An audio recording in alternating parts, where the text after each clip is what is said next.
like so also the second single then NPC. I you've probably done 100, maybe not 100 interviews. You're probably going to get sick, if not already, of talking about the Buckethead appearance.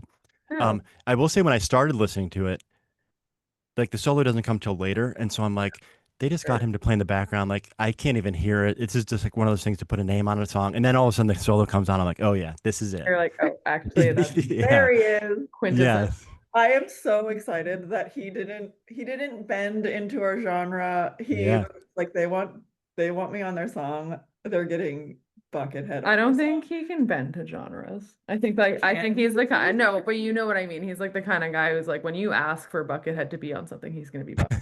Oh gosh, every note as quickly as possible. Oh my gosh. Yeah. When I got the tracks from him, I pulled that into the session. Oh my gosh, I hit the ceiling. It Well, was so and incredible. I had asked him specifically, I was like, dude, can you do like the song's like, about living in a simulation. It kind of has this idea of like if like the world's a video game and you're like this background player who gains like sentience and then realizes it's like all a bust and you're like, what is this place? Like, like it's also like ties with the ideas of like, you know, ignorance is kind of bliss and like the more information you take in, the more like realization of what's around you have, like sometimes the more pissed off you are at the actual like world you're living in. True. So that's like it's yeah.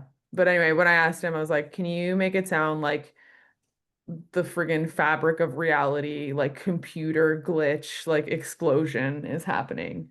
Like I'm like, that's what I want it to sound like when it comes in. And he's like, 100% understood the assignment. Like I was like, could you get a better person to make that solo? I don't think so. Like I certainly can't. I play a different solo when we play it live, and it's just Oh little. yeah. And let's just say it's a classic lead singer solo. It's like it just there's a lot of just like holding and bending one note and then playing like a version of the melody. Melody stuff. It's I good. do a little quick stuff at the end, like little fancy stuff at the end, but not nearly anything. But I honestly don't know a ton about him. Other like my introduction was like, I mean, I knew of him, and then an '80s kid, so Guns N' Roses. Like when he was in Guns N' Roses, that's how he sort of rose to my attention. Like, how do you know him musically, and then how do you reach out to him? Yeah, so one our front of house guy who tours with us, Kyle, is like a huge Buckethead fan. And then how I kind of like came into that was I was working over at the State Theater in Portland, Maine, great venue. I do a hodgepodge of different jobs over there part-time, but I was working as the house manager that night, which means like I would be who settles with the artists and kind of like just like I'm the go-between between the venue and like the artist team. And our the way our green room is set up is like you have to cut through the actual artist green room to get to like our office, which is Hmm. always really awkward.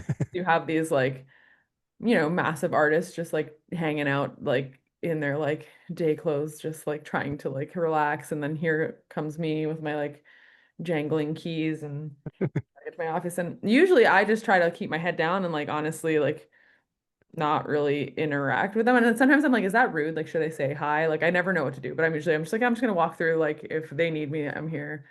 And I usually only talk to like the TMs or like people, the tour manager, or people working for them.